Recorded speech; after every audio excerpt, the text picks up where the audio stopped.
Arkadaşlarım, değerli izleyicilerim, kanalımıza hoş geldiniz. Yeni bir video ile daha karşınızdayım.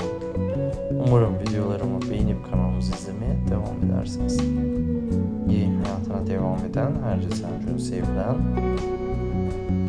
izleyicilerimiz tarafından tablo almayı başarmış.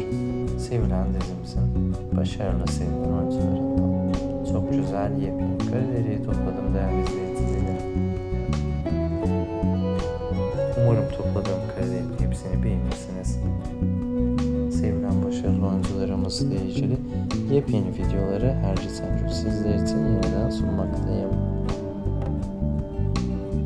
Beğenirseniz daha çok paylaşımlar ederim sizler için. Umarım beğendiniz arkadaşlarım. İyi ki varsınız değerli izleyicilerim. İyi ki her zaman bizimlesiniz. Sizleri çok ama çok seviyoruz değerli izleyicilerimiz.